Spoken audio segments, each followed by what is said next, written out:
Bonjour, vous êtes en compagnie de Daniel pour l'émission Fenêtre sur soi. Dans un monde où la technologie prend de plus en plus de place, où la domotique s'installe dans nos habitats et notre quotidien, où l'on ouvre des perspectives pas toujours bienveillantes sur le transhumanisme et la cybergénétique, à l'heure où les pylônes 5G et autres relais téléphoniques et électriques envahissent notre champ de vie autant que les champs visuels, limitant la présence du vivant végétal et animal. À cette heure où tout passe par le smartphone, par Internet, par le virtuel des ondes qui quadrillent notre espace, nos vies, de plus en plus de personnes signalent des douleurs, des ressentis, des perturbations. On les appelle les électrosensibles. Définition souvent mise à la négative d'une société qui se veut toujours plus technologique. L'électrosensibilité, qu'est-ce que c'est ? Ce que l'on peut retrouver comme définition générale, c'est une électrosensibilité qui se caractérise par des symptômes peu spécifiques, non expliqués par un examen clinique et que les patients attribuent à l'exposition à des champs électromagnétiques. En gros, pour faire bref, on ne donne pas vraiment de définition générale dans l'information collective. Pour parler de ce sujet sensible, je reçois aujourd'hui Christelle Vettoretti-Vidal, naturopathe à l'USECH, mais surtout souffrant d'électro-hypersensibilité. Bonjour Christelle. Bonjour Daniel. Nous allons aborder ensemble les différents symptômes que tu peux rencontrer ainsi que ton parcours au milieu des ondes. Déjà, un grand merci à toi de venir communiquer ton témoignage ici, sachant la difficulté que tu peux avoir avec les ondes électromagnétiques. Oui, merci de m'accueillir et de me permettre de partager un peu mon cas, puisqu'on en parle peu, on en parle un peu plus, mais je suis contente d'être là pour partager la situation. Et oui, effectivement, tous les endroits qui émettent un peu des ondes, où il y a ne serait-ce même que de l'électricité un peu plus qu'ailleurs, où effectivement que les ondes Wi-Fi et tout ça, oui, c'est un peu un problème parce que tout de suite, les symptômes apparaissent au bout de quelques minutes, des fois au bout d'une heure, ça dépend. Ça dépend comment je suis, ça dépend comment la densité des ondes. Mais bon, ça va aller. On a vu dans l'introduction la manière synthétique de laquelle peut être abordée pour le grand public l'électrosensibilité. Qu'est-ce que toi tu pourrais en dire ? Ce côté très synthétique, pas forcément identifiable en tant que maladie telle qu'elle. C'est pas identifiable parce que même quand on va voir un médecin et qu'on explique ses symptômes, alors les symptômes, ok, on peut avoir de la fatigue, des douleurs, des picotements, enfin tous les symptômes, des vertiges. Mais si on dit que c'est à cause des ondes, alors là, tout de suite, on vous dit non, là, il faut arrêter. Enfin, souvent dans la médecine, parce que même quand on le dit aux personnes, on est souvent rayonné. Mais voilà, un docteur, moi, j'ai 2 médecins qui m'ont attribué l'électro-hypersensibilité, mais mon médecin ou des médecins généralistes ou non, c'est sûrement pas ça. Voilà, ils n'admettent pas qu'on puisse être malade à cause des ondes, qu'on puisse avoir des symptômes à cause des ondes. Ça, ils ne le reconnaissent pas. Alors justement, dans ce cadre-là, comment est-ce que tu as pu, toi, être diagnostiquée et à partir de quand tu as pu être diagnostiquée ? Alors moi, j'ai été diagnostiquée il y a à peu près 3 ans. 3-4 ans. En fait, je suis allée voir un dentiste holistique parce que j'avais des plombages dans la bouche. J'avais 8 plombages. Et j'avais lu, c'est le dentiste Gérard Dieuze à Toulouse. De toute façon, il plaide la cause et il soigne les gens électro-hypersensibles par la bouche. Et notamment avec des amalgames, avec tout ce qu'on peut mettre dans la bouche qui n'est pas, qui peut être rejeté ou qui peut faire antenne, si j'ai envie de dire, comme ça. Mais voilà, du coup, je suis allée le voir à lui. Lui, il n'a jamais nié que j'étais électrosensible. Il m'a dit, mais bien sûr, oui, c'est logique. Il m'a testé, puisqu'il fait des tests posturaux. Voilà, vous pouvez aller sur son site et vous verrez comment ça se passe. C'est très étrange, mais c'est parlant. C'est nettement parlant. Moi, j'avais 5 docteurs devant moi, puisque ce jour-là, il formait des médecins à la médecine holistique. Très intéressant. Il m'a demandé si je voulais bien. Ah, j'ai dit avec plaisir, encore mieux. Comme ça, j'ai dit, aller déjà un peu plus loin dans la consultation. Et en plus, je pense que je vais apprendre beaucoup de choses. Et effectivement, c'était hyper bluffant parce que c'est des tests posturaux tout bêtes. Mais alors, c'est très parlant. Donc, du coup, lui n'a jamais nié, puisque j'étais là pour ça et qu'il l'a reconnu. Et ensuite, je suis allée voir un médecin généraliste à Toulouse parce qu'on soupçonnait... Alors, moi, j'ai écarté des choses aussi. Ok, je sais, parce que mon parcours m'a prouvé que c'était les ondes, par rapport au Wi-Fi que j'avais dans l'appartement et tout ça.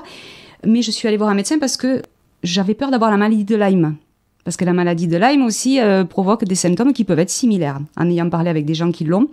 Donc je suis allée voir une médecin généraliste à Toulouse qui est spécialiste de la maladie de Lyme, mais qui est surtout médecin holistique. Pour moi, étant naturopathe aujourd'hui, elle m'a fait une anamnèse de naturopathe, clairement.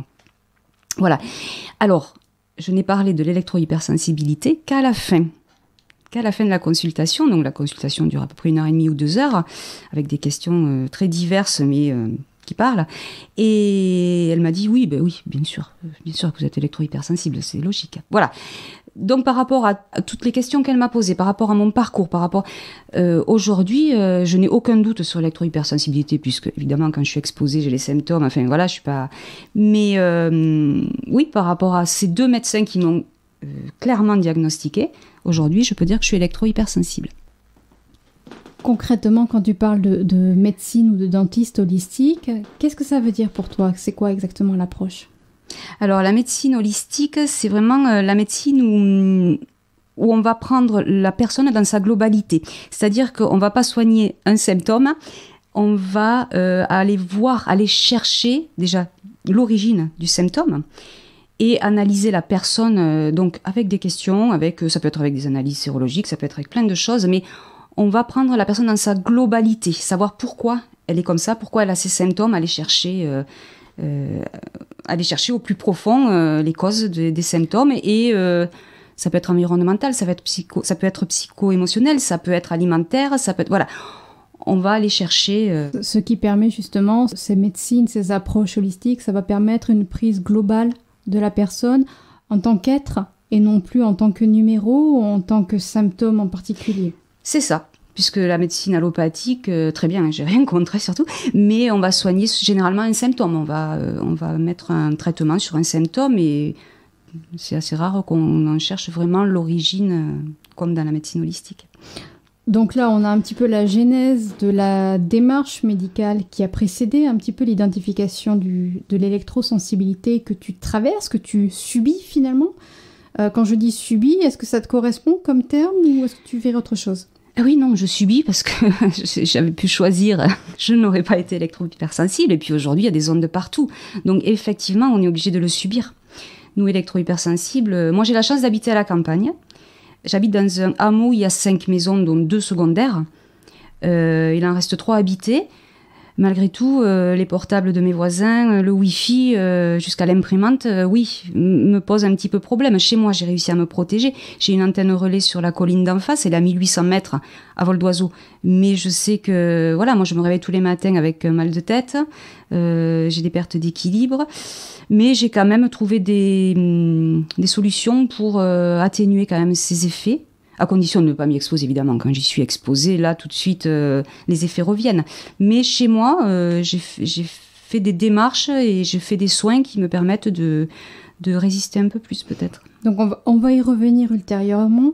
Ce qui peut être intéressant aussi d'observer, c'est que suite à ces démarches de rencontres médicales, est-ce que les professionnels en face t'ont apporté des solutions ou des idées de manière à avoir une vie moins violente pour toi? Alors, par rapport à l'électro-hypersensibilité, par rapport au dentiste, j'ai fait enlever mes plombages, donc j'ai fait une dépose d'amalgame. Donc là, les effets ne se sont pas fait ressentir tout de suite, parce qu'une dépose d'amalgame, c'est très violent, hein. On relargue le mercure. Même si le protocole a été respecté à fond, hein, c'est-à-dire un plombage tous les 1 mois et demi, 2 mois, avec un protocole champ opératoire, canule hyperaspirante, enfin protection, masque, lunettes, enfin il y a un protocole d'une demi-heure pour faire une extraction de 5 minutes par exemple, pour vous illustrer un peu le truc. Mais à partir du 3e jour, comme ça a relargué malgré tout le mercure, on est dans un état 1000 fois pire qu'avant de le faire. Donc, il faut à peu près 6 semaines pour s'en remettre et pour recontinuer. Bon, moi, les 8 amalgames, ça m'a pris 1 an et demi pour les enlever. Donc, j'ai été réintoxiquée aux métaux lourds. Alors, j'ai pas été soignée, j'ai pas fait de chélation. Donc, la chélation, c'est faire rejeter les métaux lourds par des substances ou naturelles ou chimiques. Je l'ai pas fait parce que justement, le médecin généraliste de Toulouse qui m'avait reçu me l'a fortement déconseillé. Voilà, puisqu'on relargue et on repasse par les organes et elle avait peur que je sois repolluée dans les autres organes. Bon, voilà. Mais après, donc, c'est allé mieux quand même. Par rapport à ça, ça s'est atténué. J'avais quand même des symptômes propres au plombage, c'est-à-dire que j'avais très mal aux oreilles, très mal à la tête, très mal dans la bouche en général. C'est-à-dire que la salivation sur les plombages émettent le mercure. Enfin, propage le mercure, diffuse le mercure. Donc, quand on a des plombages en permanence, de toute façon, on est intoxiqué au mercure. Donc là, ces symptômes-là directs se sont atténués et se sont quasiment arrêtés, dans la mesure où j'étais pas exposée. Ensuite, les traitements, il y en a pas, enfin moi, on m'en a pas proposé. On m'a juste dit, alors il y a des traitements, des complémentations alimentaires.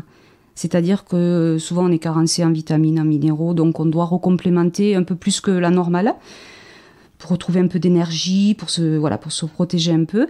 Mais après, de toute façon, c'est sans protéger. Voilà. Donc du coup, là, on a fait intervenir un géobiologue.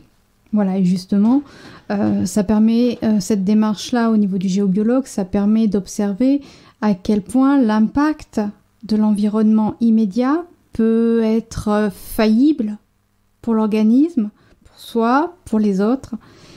Et la présence, justement, du travail en géobiologie, qui a été, je crois, assez efficace pour toi au niveau informatif et pratique. Est-ce que tu peux détailler ? Oui, tout à fait. Donc, il a passé 6 heures dans la maison. Donc, il a tout exploité au niveau des ondes. C'est-à-dire, il a fait les ondes telluriques qui viennent du sol naturel. Il a fait les ondes environnementales, ondes électromagnétiques. Il a fait l'électricité dans la maison. Enfin, tout ce qui peut émettre une onde, au final, électrique ou électromagnétique.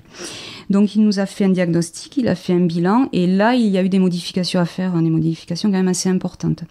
Nous avons une maison en bois avec une armature en rails de placo, enfin avec des rails de placo.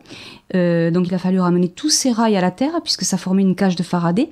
Donc une cage de Faraday, c'est une caisse métallique qui va, alors de l'extérieur, ne pas faire rentrer les ondes, mais de l'intérieur, du coup les ondes qui sont à l'intérieur de cette cage de Faraday, voilà, c'est 1000 fois, c'est pire quoi. Parce que pour imager, elles rebondissent un petit peu sur le fer, sur les matières métalliques, et elles s'amplifient. Donc pour moi, c'était très problématique. On a relié les menuiseries. Et ensuite, on a enlevé tout ce qui, au niveau électrique, ou on a modifié au niveau électrique tout ce qui pouvait me gêner. C'est-à-dire une lampe de chevet dans une chambre, un radio-réveil. Surtout dans la chambre, on a bien protégé la chambre. Même dans le salon où on se repose, même dans la salle à manger où je mange, il a fallu enlever des luminaires. Il a fallu mettre des interrupteurs qui vraiment, quand la lumière est éteinte, ne laisse plus passer l'électricité, puisqu'il faut savoir que quand on branche une prise dans un sens ou dans l'autre, l'électricité passe ou ne passe plus, même quand l'appareil est éteint. Donc là, il nous a mis des interrupteurs qui bloquent. Enfin bon, on a fait pas mal de travaux à ce niveau-là. Après, ma maison, elle est sur une butte, elle est sur une colline, et elle est en bois. Bon, mais ça, c'était très négatif pour l'électro-hypersensibilité. Alors qu'on a tendance à penser justement dans la base écologique, la construction de maisons en bois, quelque chose de très sain et d'épuré. Et là, tu nous dis, pour quelqu'un d'électro-hypersensible, c'est à déconseiller. Et voilà, le bois est conducteur, je savais pas. Voilà, le bois est conducteur, donc du coup, il conduit l'électricité, un peu plus que le béton ou les autres matières. Et sur une colline, parce que du coup, on est exposé à toutes les antennes qui sont elles-mêmes sur les collines. Et qui ont relativement proliféré ces derniers mois. Justement, comment tu le vis, tout ça ? C'est compliqué. Donc moi, j'ai mon antenne relais qui est toujours là, en face de la maison. Ils en ont construit une autre, donc j'imagine qu'il va y avoir d'autres émetteurs qui vont être posés dessus. Moi toute seule, je peux pas y faire grand chose. Je sais qu'il y a des associations qui sont créées, tout ça, et qui se battent vraiment. On n'en parle pas, mais elles se battent vraiment. Et moi, personnellement, je sais pas, peut-être qu'un jour il faudra que je déménage, peut-être que je sais pas, mais c'est compliqué parce que je me rends compte que même si d'un côté je fais ce qu'il faut pour aller mieux, au niveau de mon énergie, donc je fais des soins énergétiques depuis 3 ans, il me redonne une meilleure énergie, je vais mieux physiquement et énergétiquement. Donc je suis un peu plus résistante, entre guillemets, enfin en tout cas, elles vont me fatiguer moins vite. Mais je me rends compte quand même qu'au fur et à mesure du temps, alors il y a aussi les voisins qui ont des objets de plus en plus connectés, j'imagine. Voilà, mais, enfin je le sais. Tout le monde a son portable, tout le monde... Enfin voilà, donc du coup c'est compliqué. C'est compliqué parce que je me rends bien compte qu'au jour le jour, ça empire, ouais. Et en dehors justement de la démarche en en géobiologie, je précise, quels sont les autres aspects que toi tu as réussi à ajouter dans ton quotidien, peut-être au niveau des portables, au niveau des... Quand tu reçois du monde, comment ça se passe? Alors, les portables, donc à la maison, ils sont tous en mode avion. Bon, j'ai un ado à la maison, c'est pas toujours facile, donc il a son portable qui est parfois allumé et bon, je peux pas lui en vouloir, mais c'est son moyen de communication, c'est comme ça. Mais par contre, au bout d'un moment, je tiens plus. Alors, soit je vais dehors parce que s'il est dans la maison, ou soit je lui demande de sortir de la maison, ou soit je lui demande carrément de se mettre en mode avion pour un temps parce que c'est plus tenable. Alors, les gens, sur ma porte, il y a un petit panneau comme quoi il faut couper son portable. Bon, tout le monde ne le voit pas, mais bon. Sinon, je le dis. Chez moi, je le dis. Voilà, j'arrive à le dire, je dis voilà. Bon, la plupart le savent, mais ceux qui ne me connaissent pas et qui vont rester un moment, ceux qui restent pas longtemps, à la limite, c'est pas grave, mais ceux qui vont rester un moment, je leur demande. Le plus compliqué, c'est quand je vais chez les gens. Je sais pas demander, j'ose pas m'imposer, j'ose pas... Voilà, donc là, c'est plus compliqué. Donc du coup... Donc tu subis, en fait. Je subis. Alors, par rapport à ça, la vie sociale est très, très restreinte. Là, par contre, on s'isole. On n'a pas le choix. Au début, on explique aux gens qu'on ne peut pas venir dîner parce qu'il y a du monde et qu'il va y avoir des ondes et que je ne vais pas supporter. Bon, mais c'est pas grave, on va tous s'éteindre. On va tous... alors, c'est super. Au début... On arrive chez les gens qui savent et voilà, ils éteignent le wifi, les gens, non, on n'a pas le droit de mettre le portable. Bon, ça dure 2-3 fois, après c'est fini. Après ça, on n'y pense plus. Je ne sais pas demander, donc, mais ils le savent, je veux dire. Donc, bon, après, oui, il y a des endroits où je peux pas aller, où je vais, enfin, j'essaie de me priver. Alors, si je dois aller faire les magasins, parce que j'ai envie d'aller faire les magasins, je vais y aller. Bon, ça va pas durer toute une journée, ça c'est pas possible, mais voilà, je vais faire un magasin, je vais rester dehors après pendant 20 minutes, enfin... me ressourcer un peu, me décharger. Voilà, c'est vraiment au ralenti, au compte-gouttes. Après, après on s'isole. On fait moins de choses. Le cinéma, c'est pas possible. Les choses où je vais rester enfermée avec beaucoup de portables allumés ou du wifi qui est intense, ça c'est plus possible. Voilà. Donc il y a des choses dont on peut pas. Donc il y a des choses dont je me prive. Et le reste, où je prends plaisir, dîner avec des amis ou aller au restaurant ou des choses comme ça, bon, mais je le fais. Après, je me repose. Je suis pas bien, mais je me repose. Tu me dis qu'après, tu es obligé de te reposer. Est-ce que justement, ça ne serait pas dû au fait qu'il n'y ait pas de réelle information autour de l'électro-hypersensibilité ? C'est clair qu'il y a un gros problème au niveau de l'information, parce qu'il n'y a pas effectivement de réelle information, et quand il y en a, elles sont pas vraiment crédibles, elles sont pas exactes en fait. On dirait qu'on veut cacher. Bon, il y a un lobby derrière, hein, ça faut pas se leurrer, il y a un lobby derrière. Mais aujourd'hui, j'ai constaté que quand j'en parle, on me répond ah mais tiens, c'est intéressant ce que tu me dis parce que j'ai constaté que voilà, ça arrive de plus en plus souvent. Mais au début, il y a quelque temps, on me riait au nez. Enfin, on voyait quelqu'un de marginal, qui somatise, qui invente, qui dit ça parce que ça l'arrange peut-être. Je sais pas, mais on était rayonnés. C'est pas médiatisé, l'électro-hypersensibilité, c'est sûr, mais il y a des très bons sites qui donnent de très très bonnes informations. Il y a des recherches, il y a des études de fait, hein, contrairement à ce qu'on veut nous faire croire. Donc moi j'essaie d'informer les gens. Ça vient de moi, mais j'ai quand même derrière des informations. En ayant vu les médecins que j'ai vus, en ayant vu le géobiologue, j'ai quand même des informations qui sont quand même palpables, enfin, qui sont là, qui existent, je veux dire. Enfin, elles existent pour moi en tout cas, mais elles ont existé pour mon mari, pour mon fils, pour tout mon entourage qui vit avec moi la chose. Même s'ils n'ont pas les symptômes, ils se sont bien rendus compte que effectivement, quand il n'y a plus de wifi à la maison, ah ben oui, on dort mieux, alors qu'ils pensaient bien dormir. Ah ben oui, on est plus apaisé, ah ben oui, on est moins hyperactif. Enfin, voilà, ils ont constaté ça aussi alors qu'ils n'avaient pas de symptômes à la base. Donc aujourd'hui, l'information, elle est complètement biaisée parce que quand on lit un article dans un magazine ou lambda, je veux dire, pas spécialisé dans le sujet, il n'y en a pas beaucoup, mais parfois c'est même un peu humiliant. Oui, on l'a vu avec la description que j'ai lue tout à l'heure, donc l'électrosensibilité qui est considérée comme une maladie dans laquelle on ne peut pas établir de réel diagnostic. Ça reste du flou, ça reste de l'imperceptible. Concrètement, c'est aussi une maladie qui ne se voit pas, qui n'est pas facilement identifiable par l'extérieur. Mais quand on parle d'électrosensibilité, est-ce qu'on peut définir électrosensibilité à quelqu'un qui n'a pas le sentiment de le ressentir ? Parce que, en effet, dans une pièce, c'est comme pour tout. Personne n'a la même perception. Et toi, par exemple, tu peux souffrir d'un branchement, moi, peut-être moins du même branchement, et une tierce personne, on ne le percevra pas du tout. Mais ça ne veut pas dire qu'il n'y a pas un réel impact de ce branchement sur les 3 personnes. Ah, mais de toute façon, l'électricité et l'onde électromagnétique agissent sur l'organisme. De toute façon, elle agit sur le système cellulaire. De toute façon. Alors après, effectivement, il y a ceux qui le sentent physiquement, il y a ceux qui le sentent pas. Mais c'est pas parce qu'on ne le sent pas qu'il n'y a pas effectivement un impact sur l'organisme, en tout cas, ou sur le vivant. De toute façon, il y a eu des expériences de fait. Vous mettez une plante verte à côté de votre box, je lui donne pas 15 jours. Regardez ces vaches qui donnent plus de lait ou qui donnent des veaux morts parce qu'il y a une antenne relais qui s'est implantée, parce qu'il y a des panneaux photovoltaïques sur le bâtiment. On a fait germer des graines, on a fait 2 boîtes de graines, une exposée au Wi-Fi, une dans un endroit neutre, enfin sans onde. La première n'a pas germé, la deuxième a germé normalement. Voilà, donc il y a plein quand même de choses qui font que on sait que l'onde agit sur l'organisme. Ça, c'est inévitable.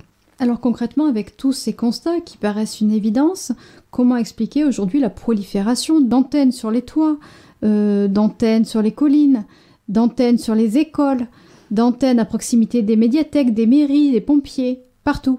Partout. Ça pousse comme des fleurs. Il y a un lobby derrière tout ça, évidemment. Je pense que, voilà, on n'est pas dupes, hein. On sait qu'il y a un lobby. L'argent, pas du gain, parfois passe au-delà de la santé des gens. Ça passe au-dessus, c'est beaucoup plus intéressant que se demander. Mais on le sait, de toute façon, ils le savent. Je veux dire, ils le savent. Mais même les médecins, enfin, on a quand même testé l'onde électromagnétique, l'armée a testé l'onde électromagnétique au niveau des populations, au niveau de la météo. On sait que, à cause de ça, et à cause des ondes, ne serait-ce que les rouges-gorges qui sont complètement déboussolés et qui sont morts parce qu'ils ne trouvent plus les endroits où ils ont leur nourriture.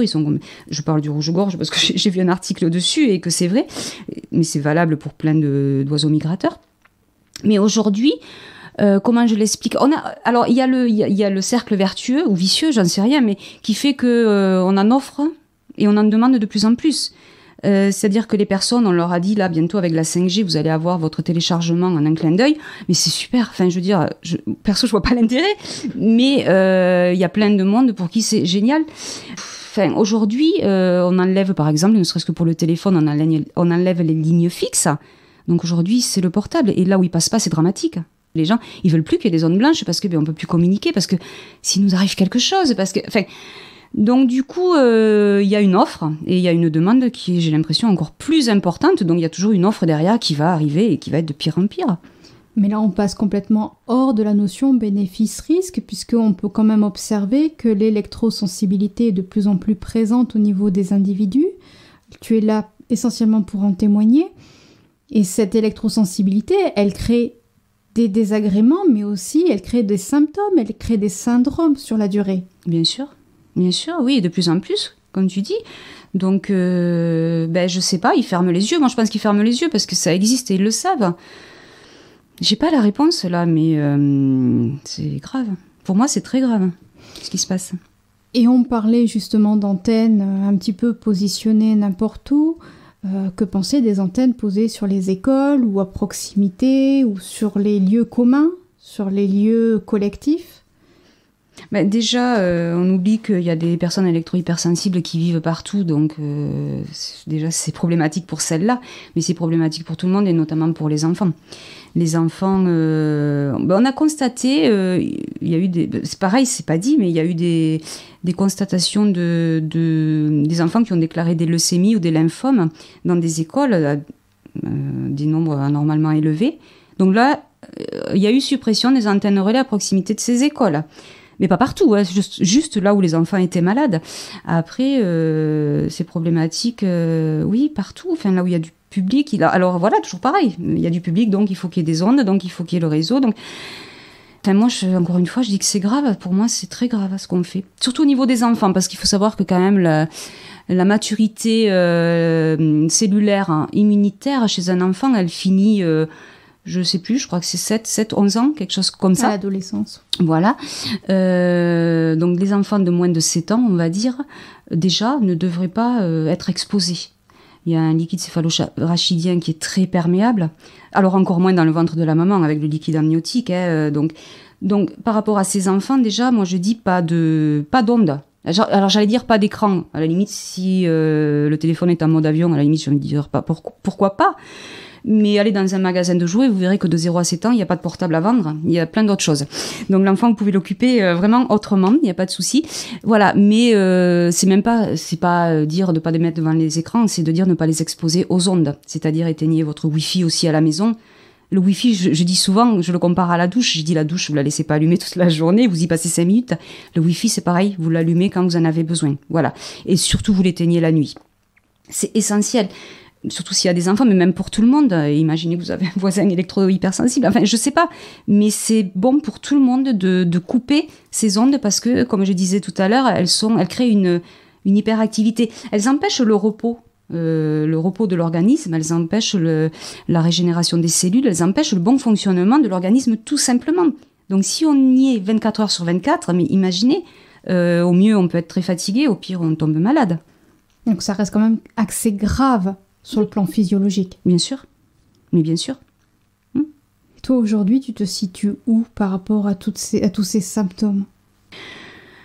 C'est compliqué. Je vais pas dire que je suis au plus mal, parce que comme je vous dis, je me protège, je m'isole. Mais malgré tout, ça m'a beaucoup affaibli.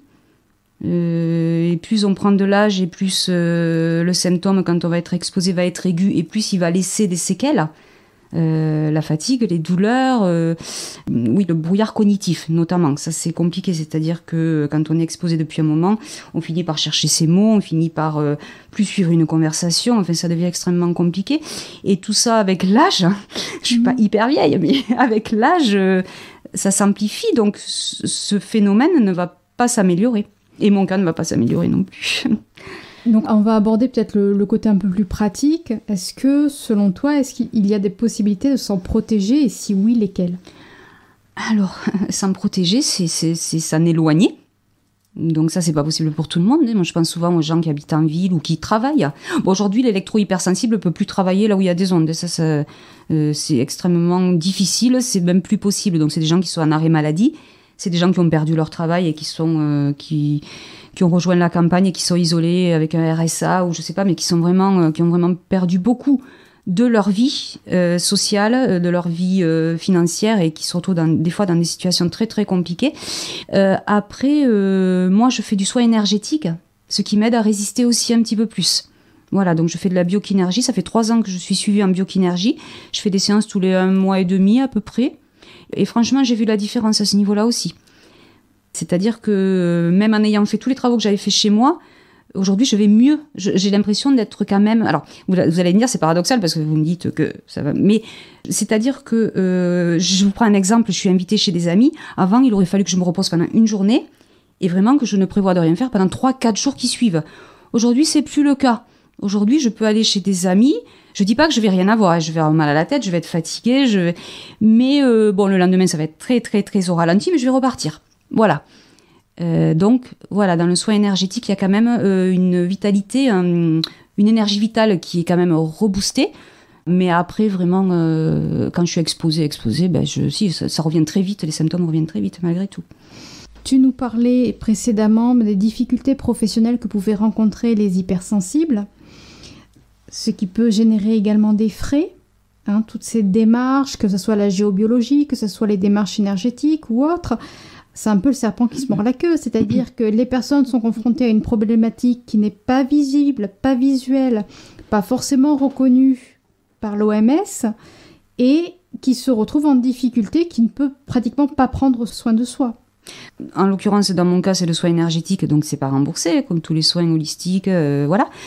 C'est des personnes, moi j'en ai reçu et à qui je vais donner, par exemple, comme je vous disais, des complémentations, des choses comme ça. Pareil, moi j'ai pas d'ordonnance, c'est pas remboursé, donc c'est des gens qui peuvent pas toujours. C'est des gens qui peuvent pas faire les travaux nécessaires. Moi je pense à l'électricité dans la maison. On peut mettre des filtres, on peut faire des choses comme ça, mais c'est hors de prix. Et faire un diagnostic par un géobiologue, c'est un coût aussi, puis faire les travaux derrière aussi. Enfin oui, effectivement, quand la personne se retrouve sans emploi avec des difficultés financières, ouais, elle n'a pas spécialement les moyens de faire la démarche que j'ai faite, ça c'est sûr. Est-ce qu'il y aurait des aides qui pourraient intervenir ? Non, j'ai pas l'info là, mais j'imagine qu'il doit y avoir des associations d'électro-hypersensibles. Ça oui, ça existe, et aller auprès d'eux s'informer, peut-être, ouais. Et aujourd'hui, comment peut-on communiquer cette prise de conscience ? Déjà par la radio, c'est super là ce que vous faites, donc ça c'est génial, et s'il faut je reviendrai même s'il faut avec un géobiologue, pour en parler peut-être plus scientifiquement entre guillemets. Voilà, parce que moi, c'est mon point de vue de malade, entre guillemets, encore pathologique. Après, la communication, ça serait bien que tout le monde s'y mette un peu. Les médias, les électrosensibles, à un certain moment, ont essayé de faire un peu de forcing, mais on a été très vite arrêtés. On a été traités comme des marginaux, enfin bon, bref. Donc, du coup, pourquoi pas, oui, créer des choses et les diffuser, je sais pas, oui, le biais de la radio, du journal, de faire des articles, essayer que ça tourne comme ça, ouais, des interviews, voilà, ouais, c'est bien. Quel message, toi, aujourd'hui, en tant qu'électro-hypersensible, tu aimerais pouvoir transmettre aux auditeurs qui pourraient se poser des questions et qui auraient envie d'être acteurs avec toi, qu'ils soient ou pas électro-hypersensibles ? Déjà, se rencontrer, déjà dans un premier temps, parce que je pense que si on en discute, ils pourront peut-être comprendre un peu mieux.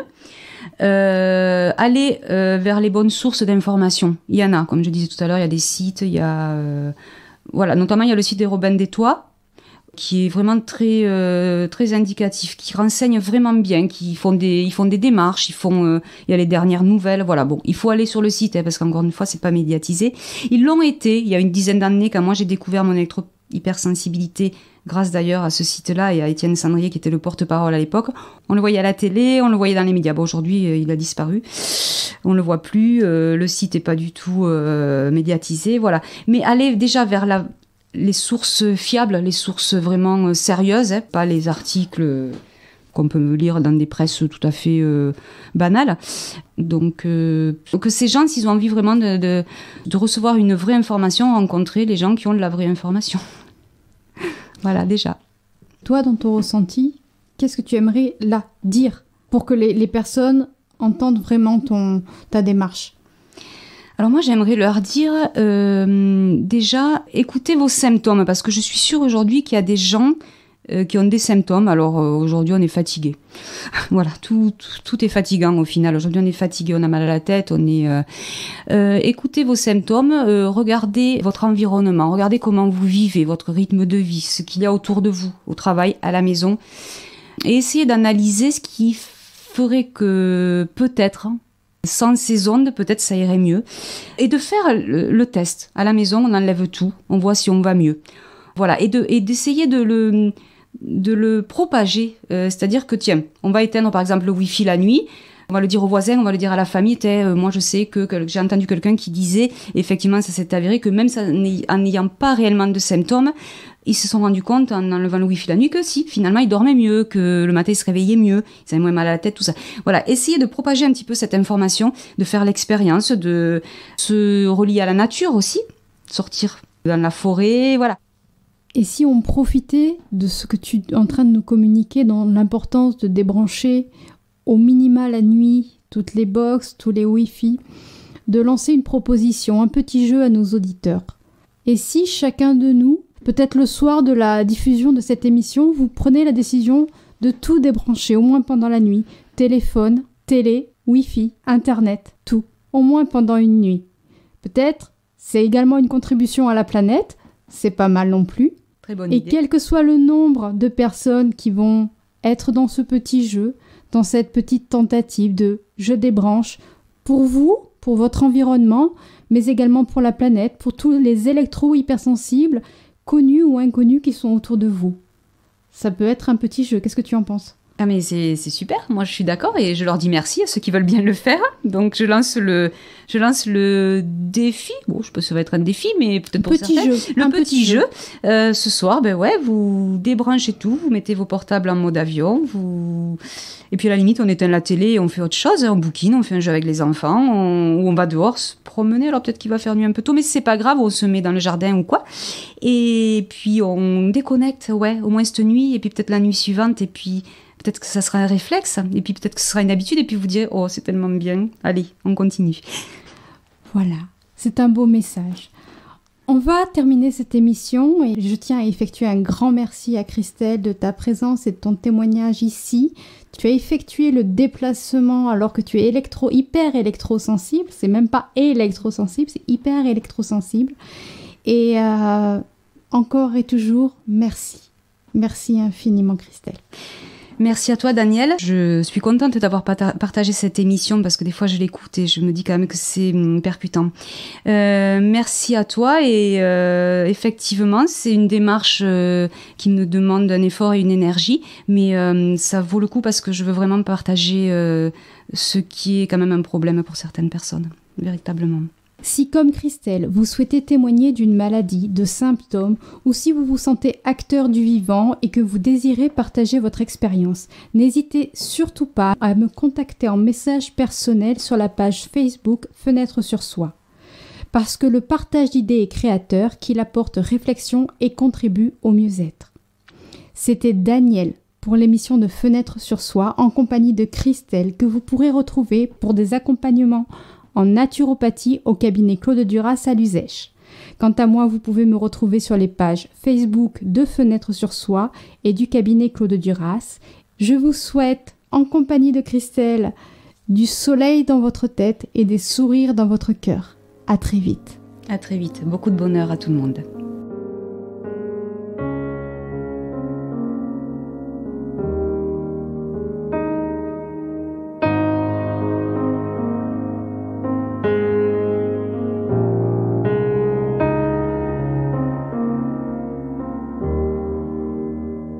Je suis sensible, je suis touché par le vent, ému devant vos larmes fragiles, chaviré par le temps, et il me livre à l'exil. Ma vie tient un fil. Entre les ondes, je pars le nord, je cherche l'ombre. Ne me débranchez pas, rattachez-moi, le courant passe, mais trop pour moi. Ma vie ne tient qu'à fil, je suis électrosensible.